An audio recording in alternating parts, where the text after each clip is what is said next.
She stood at the counter in a worn field jacket, patient and silent, while a man half her age decided she didn't belong there. He was about to make the most expensive mistake of his career. Margaret Carter was 74 years old. Most mornings you'd find her in her small garden on the edge of town, or walking her old dog along the river, or sitting on her porch with a cup of black coffee, watching the sun come up the way she had for 40 years. The neighbors knew her as quiet, kind Maggie, the widow in the little blue house who always waved, never complained, and never, ever talked about herself.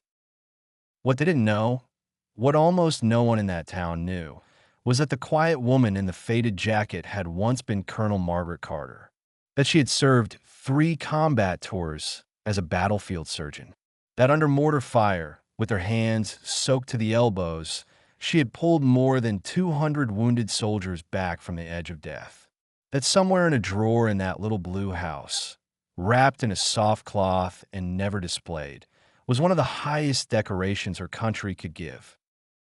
Maggie didn't wear her past on her sleeve. She used to say that the real medals were the men and women who got to go home to their families, and that was enough for her.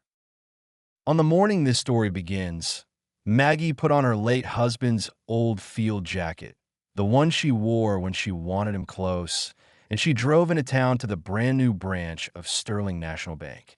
She had a reason for coming, an important one, but she was in no hurry to announce it. She simply took her place in line, hands folded, and waited her turn like everyone else. The branch was sleek and cold, all glass and polished marble, the kind of place built to make ordinary people feel small. And behind the manager's desk sat a young man who had made feeling small his specialty. His name was Derek Vance, 29 years old, sharp suit, sharper opinion of himself. He had been made assistant branch manager 4 months earlier, and in those 4 months he had decided that the job was beneath him and that most of the customers were beneath the job. He measured people in seconds, by their watches, their shoes, their cars in the lot, and he had already measured Maggie before she reached the counter. A worn jacket, scuff boots, an old woman with no jewelry, and an even older dog waiting in a parked sedan outside. To Derek, she added up to nothing. "Can I help you?" he said, in the flat, bored voice people use when they hope the answer is no. "Good morning," Maggie said warmly. "I'd like to speak with someone about an account. I have an appointment. Actually, with the branch manager." Derek didn't look up from his screen. "He's busy. What's this regarding?" "It's a private matter," Maggie said gently. "I was told to ask for him directly." Now, he looked up, and the look was not kind. He let his eyes travel over her, the jacket, the boots, the lined hands, and a small, smug smile crossed his face. "Ma'am, I'm sure whatever it is, I can handle it. But I have to be honest with you. This is a private banking branch. We handle high-value clients here. There's a regular branch about 10 minutes down the road that might be a better fit for someone in your situation." Someone in your situation. The words hung in the cold air. A few people in line shifted uncomfortably. An older gentleman frowned, but Maggie only nodded slowly, as if she'd heard worse and survived it. "I understand," she said, "but I really would like to see the manager. My business is with this branch specifically." Derek sighed, the long, theatrical sigh of a man being terribly inconvenienced. "Look," he said, louder now, loud enough that heads turned. "I don't want to embarrass you, but we can't just have people wandering and expecting to take up the manager's time. Do you even have an account with us? Do you have funds here?" The question was designed to humiliate, and it did its work. A young mother nearby winced. The older gentleman muttered, "For heaven's sake." But Maggie's expression never changed. She had stood in places far more frightening than a marble lobby, in front of men far more dangerous than Derek Vance, and she had learned long ago that the loudest person in the room is rarely the strongest. "I do have business here," she said simply, "and I'd be grateful if you'd let the manager know I've arrived." It was at that moment that someone tried to help her, and got punished for it. Her name was Sarah, a young teller 2 windows down, barely a year out of college. She had been watching the whole thing with a knot in her stomach. Now she stepped over and said quietly, "Derek, I can help her. It's really no trouble. I'll just—" "Did I ask you, Sarah?" Derek snapped, not even bothering to lower his voice. "Get back to your window. I'll handle this." Sarah flushed red and retreated, eyes down, and Maggie gave her the smallest, kindest nod, a nod that said, "It's all right, dear. I'm fine." That one quiet gesture said more about Margaret Carter than anything Derek would ever understand. But Derek wasn't finished. Maggie's calm refusal to be shooed away had started to annoy him, and annoyance, in small men, curdles fast into cruelty. "Ma'am, I'm going to be very clear with you," he said, standing now, planting his hands on the counter. "You're holding up my line, and you're making a scene. If you don't have legitimate business here, and I don't believe you do, I'm going to have to ask you to leave. If you make this difficult, I'll call security. Do you understand me?" The lobby had gone silent. People were openly staring now. The older gentleman looked like he might say something, and the quiet woman in the worn jacket simply stood there, absorbing the threat with the stillness of someone who had absorbed far worse and never flinched.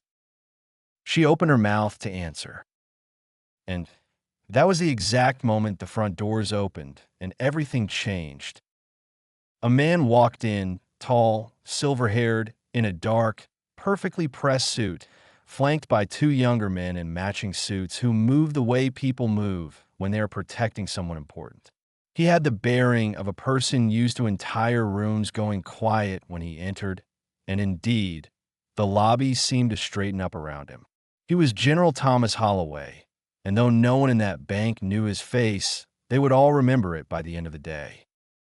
He had come for a private ceremony. In fact, the bank's flagship branch was being dedicated that very afternoon to honor a major benefactor, and the general had been invited as the guest of honor. He'd arrived early. He was scanning the lobby, mildly, the way a man does when he's looking for a familiar face. And then he found one. The general stopped walking. His eyes locked onto the small woman in the worn field jacket standing at the counter. For a long moment, he simply stared, as if he didn't quite trust what he was seeing. The color drained from his face and then rushed back into it. And then this powerful man, this man who commanded thousands, whose name opened doors across the country, did something that made the entire lobby gasp. He came to attention, snapped his heels together, and raised his hand in a crisp, trembling salute. "Colonel Carter," he said, and his voice cracked on her name. The silence in that bank was total. Derek Vance froze, one hand still half raised toward the security phone, his mouth slightly open. Maggie turned, and when she saw the general's face, something softened in her own. "Tommy," she said quietly, "look at you, all grown up and important." The general did not lower his salute. "Ma'am, I will hold this salute until you tell me to stop. You earned it twice over." Only when she gently said, "At ease, soldier," did his hand come down, and when it did, his eyes were wet.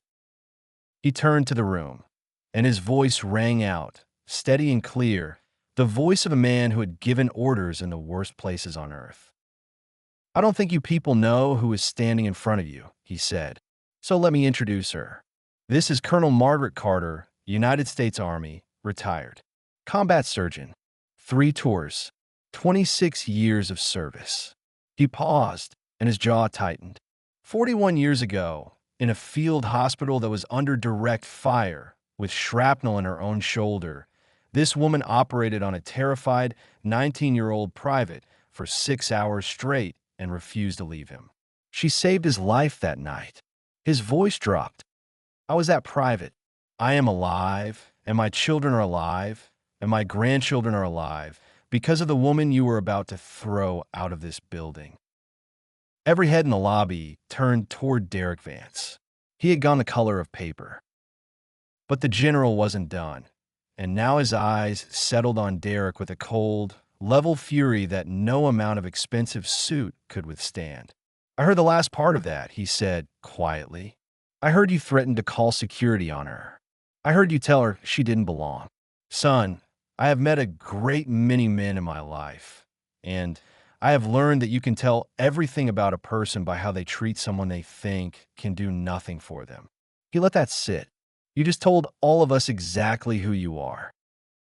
It was then that a side door opened and a flustered older man in a gray suit hurried out. Mr. Abernathy, the branch manager Maggie had come to see, and behind him, summoned by a frantic phone call, the regional president of Sterling National himself, a woman named Eleanor Shaw who had driven over the moment she heard the guest of honor had arrived early. And here the full truth came out, the truth Derek never bothered to ask for. Maggie had not come to that branch as a charity case. She had come as its most important guest. Her late husband, James Carter, had been a quiet, brilliant man who built a modest business into a large one. And when he passed, he left Maggie a considerable fortune. For 3 years, she had been searching for the right way to use it. And she had decided. That very afternoon, in that very building, she was to finalize a donation of $4 million to establish the Carter Foundation, a fund to pay for the medical care of wounded veterans who had fallen through the cracks. The new branch was being dedicated in her husband's honor. The ceremony was for her. The young man who had threatened to call security on a confused old woman in a worn jacket had been one sentence away from throwing the branch's most honored benefactor out onto the street. Eleanor Shaw, the regional president, listened to the whole account, from the general, from the trembling teller Sarah, from the older gentleman in line who confirmed every word, and her face grew harder with every sentence. When it was finished, she turned to Derek Vance. "You're done here," she said. "Not suspended, not reassigned. Done. Gather your things." And when Derek began to stammer an excuse, she lifted one hand and stopped him cold. "You didn't fail because you didn't recognize a colonel. You failed because you treated a human being as if she were worthless. That's not a banking error. That's a character one, and I won't have it under this roof." Derek Vance walked out of that marble lobby with a small cardboard box and the silence of 36 strangers following him to the door. But here's the part that tells you who Margaret Carter truly was. As the dust settled, she did not gloat. She did not say a single cruel word, though she had every right to. Instead, she looked across the lobby and found the one person who would try to help her when it cost something to do so. "Sarah, was it?" Maggie said gently. The young teller nodded, eyes wide. "You stepped in for a stranger when the easy thing was to look away. That took more courage than you know. Don't ever lose that." Then Maggie turned to Eleanor Shaw and said, with quiet certainty, "This young woman is the kind of person you build a bank on. I think hard about that before I thought about anything else." Within the month, Sarah had been promoted. That afternoon, the ceremony went ahead. Colonel Margaret Carter stood in a room full of officials and cameras and signed the papers that would, in the years to come, pay for surgeries, prosthetics, and care for thousands of veterans who had nowhere else to turn. When they asked her to say a few words, she kept it short, the way she kept everything short. "I spent my life patching up young people who gave everything and asked for nothing," she said. "Most of them came home to a country that forgot them the moment the parades ended. This fund is so that the forgetting stops. That's all. Thank you." Then she went home, took off the worn field jacket, hung it carefully on its hook, and made herself a cup of black coffee. Her old dog put his head in her lap, and Margaret Carter sat on her porch and watched the sun go down, the same as she had 1,000 times before, a quiet woman in a little blue house who had never needed anyone to know how strong she was. Because that is the thing about real strength and real honor. They don't shout. They don't demand to be recognized. They simply stand there, patient and unbothered, in a worn jacket at a marble counter, and they wait for the small and the cruel to reveal themselves.